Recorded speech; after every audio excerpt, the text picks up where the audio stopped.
Investing in oneself is extremely important. What do I mean by that?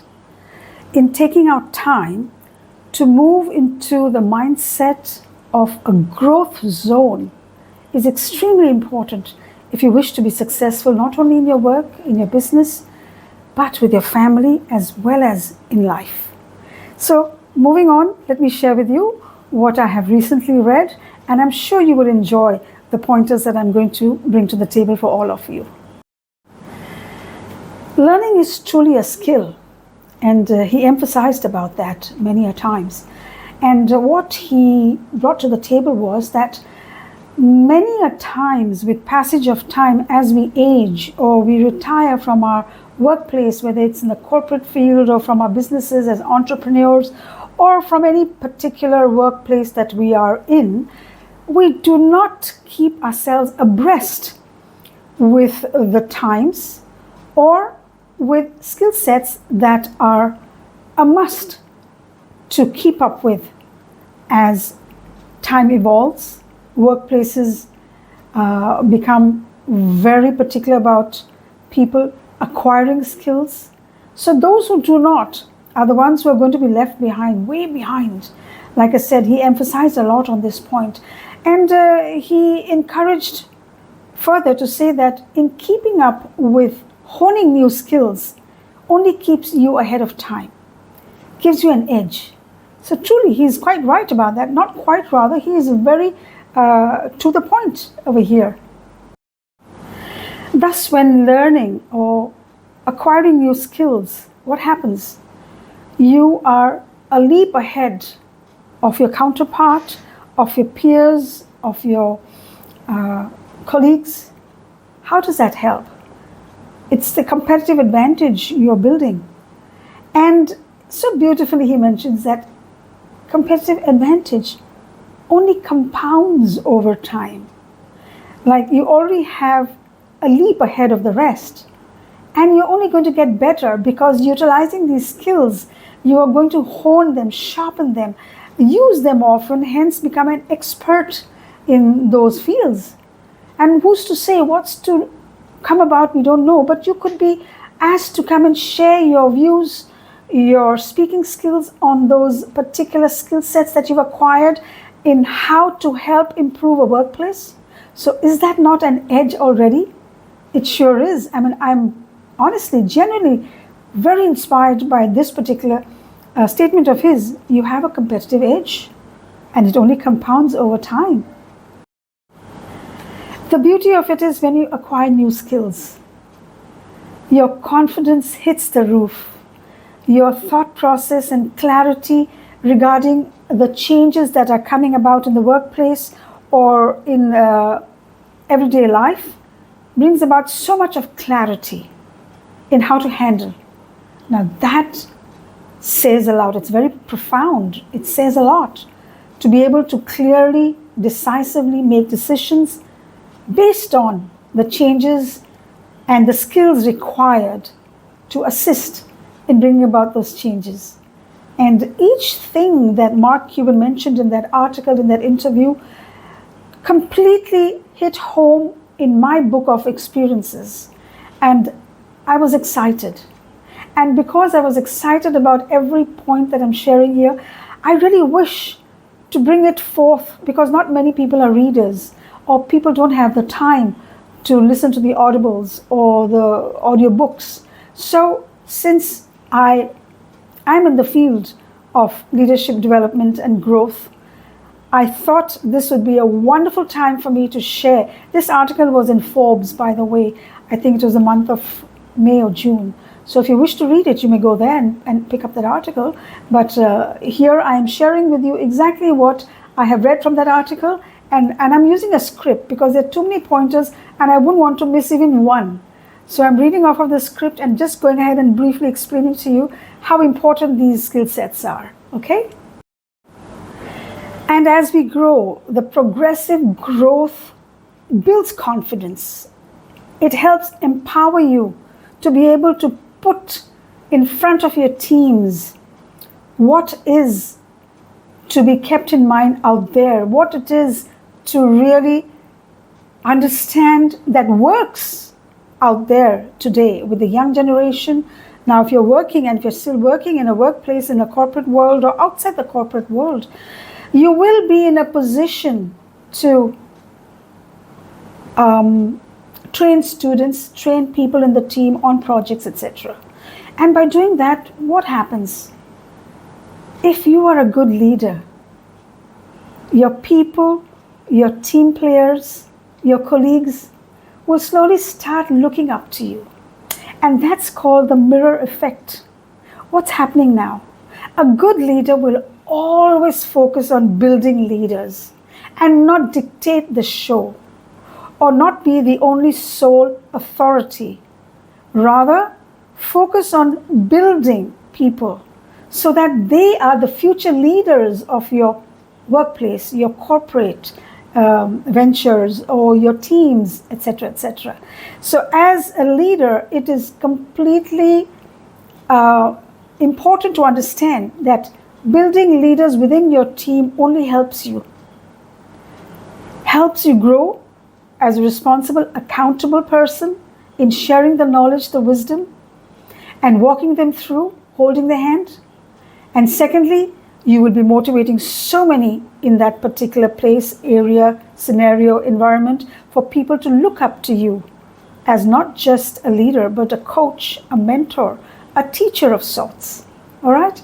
So progressive growth happens when you become an example and people start looking up to you in this particular manner of mirroring your ways of taking on the responsibility, wearing the hat or the cap of leadership, and they would someday idolize and ideally want to do something similar or do similar things and add their own flavor and become better leaders down the road. Isn't that exciting? In building leaders, it is not just exciting. You are adding so much value to your community, to your society, to your workplace.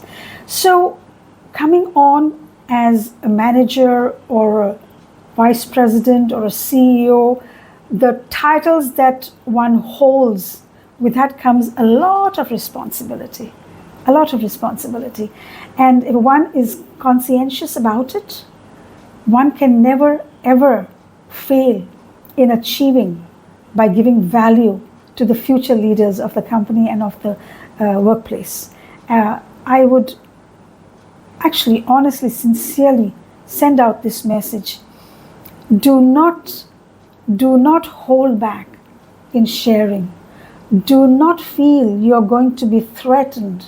Rather feel you are there to share. In sharing, in caring, you are the one who's going to be prospering on so many levels as an individual, as someone who is looked upon as a coach, so worthy of remembering years down the road because you made a difference in some person's life. And that is invaluable. It's something not tangible, but it will stay in the heart of your team and they will forever be grateful to you. And another very beautiful phrase or statement I'd like to share here with all you people out there is, it's called third-party edification. In sharing, you will receive tenfolds.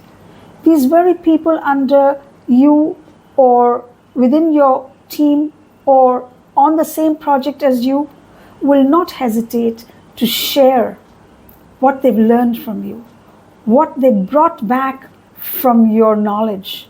So you're getting that edification without asking for it. So much respect, so much to take away in life from you. So that is dutifully the duty of a good leader. And in doing so, it also sharpens your decision-making skills. When you are in a responsible position, you will not be impulsive. You will weigh the pros and cons very carefully.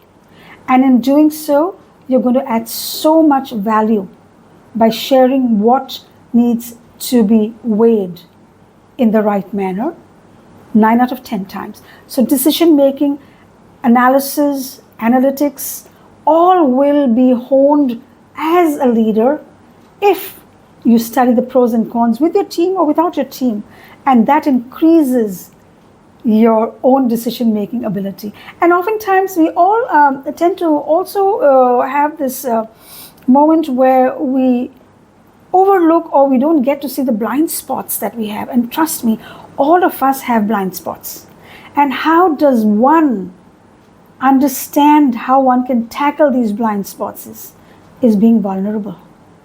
By being vulnerable, you give your team, your people, the ability and the power to share with you what they think is not right, or what they thought, which you brought to the table, could be mended in a certain way, or fine-tuned and tweaked to a different angle. That helps you understand, oops, I did not see that. And like I said, I am using my script. I don't want to lose out on sharing these important points with you, although I read it a couple of times, but I will refer to it as I move forward. Now that for some may be considered as being vulnerable. I don't look at it as my vulnerability. I look at it as my sincere, genuine, real me, sharing what I bring to the table. You could do the same. One cannot study entire scripts. It's okay to put these pointers down on a piece of paper or bullet points on a piece of paper and bring it to the table. Like I mentioned earlier, not many would have read this article by Mark Cuban when he was interviewed. Not may have seen this particular magazine and therefore could have missed out on this beautiful article. And here I am sharing something that gears and caters towards what I am talking about is the leadership development, the growth, the progressive growth of an individual through one of the articles, which I was highly motivated by. And I hope you people are enjoying these pointers. If you are working towards becoming a leader or a public speaker, or you are already in that position, and you may take this information forward as well to your team. And in conclusion, I'd like to share one thing. Oftentimes we get burnt out by doing the same thing repeatedly. So it's important as leaders to be part of change. Accept change. Accepting change brings in newness, brings in evolution of the mind, brings in curiosity, brings in excitement for your team to see what else is out there, not just churning out what was spelled out 6 months ago, 2 years ago by the leader. You have to be curating your leadership skills by sharing them and helping them grow, and becoming creative at the same time and accepting change. And this, trust me, is going to be a very beautiful growth phase for your team and as well as for you. So on that note, I thank you for watching this particular vlog of mine. I repeat, this article I had read is from a Forbes magazine, and it was an interview given by Mark Cuban on leadership. And he's a great example. You must read about him, look it up if you want to. If not, just go through this vlog once again. And if this information has been worth your time, do like, share, and subscribe. And look forward to other vlogs on leadership and public speaking that I keep bringing forth every once or twice a week. On that note, thank you, cheerio, goodbye from Bangkok, Thailand.